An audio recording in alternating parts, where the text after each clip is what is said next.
আমাদের যে উন্নয়ন কাজগুলো মানে যেমন আমরা একসময় বিএফআইডিসি আমরা তৈরি করেছিলাম।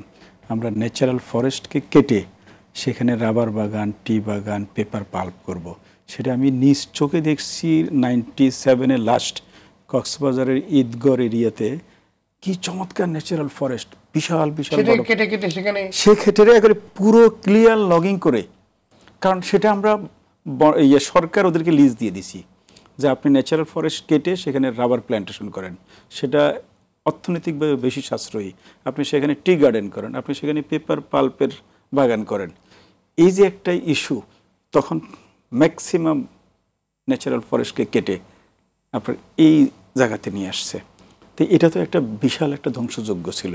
আমি তো একসঙ্গে বলতাম এটা তো বিএফআইডিসি না, এটা হচ্ছে ডিএফআইডিসি, মানে অর্থাৎ ডিস্ট্রাকশন কর্পোরেশন। হ্যাঁ, তো এখন ধরেন আপনি সাময়িক কিছু ব্যবসা করার জন্য, হ্যাঁ, তারপরে কোনো চিন্তা আমাদের ছিল, মানে কোনো চিন্তা ছিল না।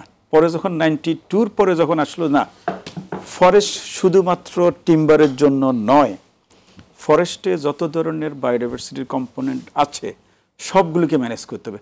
তখন আমরা তড়িঘড়ি করে কিছু রিজার্ভ তৈরি করলাম। শিল্পপতি, যাদেরকে আমরা তথাকথিত শিল্পপতি বলি, হ্যাঁ, তারা শিল্পায়ন করার জন্য, হ্যাঁ, এখন তারা কারা? তারা নিশ্চয়ই প্রভাবশালী। সেটা সরকারের সাথে যোগ সাজ হতে পারে, অথবা লোকাল ইনফ্লুয়েন্সিয়াল হতে পারে, অথবা ধরেন আরও বড় কেউ হতে পারে। আমরা এর ভিতরে অনেকগুলো এক্সাম্পল দেখতেছি। তো এই সমস্ত মানুষেরা যখন কোনো এলাকা দখল করে, তখন সেখানে কিছুই করার থাকে না। এই যে বনভূমির মালিকানা আমরা দেখছি বন বিভাগের কাছে নাই। ফলে হয়ে গেছে কি, সেই বনভূমিগুলোর লিস্ট দিয়ে ধরেন হয়তো ডিসি সাহেব, অথবা ল্যান্ড মিনিস্ট্রি, অথবা ওয়াটার মিনিস্ট্রি, অথবা অন্য কেউ। তাহলে দেখেন, বন আমার, কিন্তু আমি বনটা ধরে রাখতে পারতেছি না। আমার বনের কোনো বাউন্ডারি নেই, বনের কোনো ডিজিটাল কোনো ম্যাপ আছে কিনা আমি জানি না এখনও, হয়তো চেষ্টা চলছে ম্যাপ করার জন্য।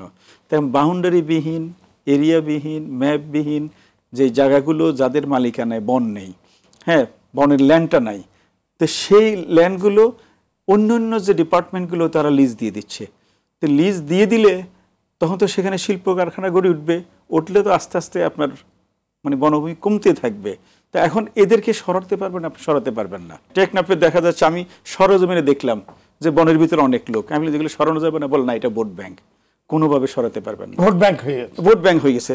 তারপর ধরেন এই চকরিয়ার পরে দেখেন, সেখানেও দেখি যে অনেক লোক ঢুকে গেছে, এদেরকে আপনি সরাতে পারতেছেন না। আবার সিলেটের দিকে দেখেন, সেখানে আরেকটা সমস্যা। আবার কোস্টালে দেখেন, ইদানিং কোস্টালের যে ল্যান্ডগুলো, সেগুলো কিন্তু বিভিন্ন ধরনের আমাদের শিল্পপতি, উচ্চবিলাসী যারা পর্যটন, হোটেল, মোটেল ইত্যাদি করবে, সেগুলো করে করে আপনাদের নিজন দ্বীপে আমরা দেখেছি, আমাদের ধরেন আমাদের বিভিন্ন ডিপার্টমেন্টের প্রভাবশালীরা সেই জায়গা কিনে ম্যানগ্রোভের ভিতরে আপনার হোটেল, মোটেল, রেস্তোরাঁ করতেছে। তো এইভাবে পর্যায়ক্রমে আপনার গ্রিনটা কমে যাচ্ছে দিন দিন। তো এখন এটা থামাবে কে? আমরা তো বারবার বলতেছি যে সবগুলো যারা কনসার্ন, ইন্টিগ্রেটেড অ্যাপ্রোচ দরকার।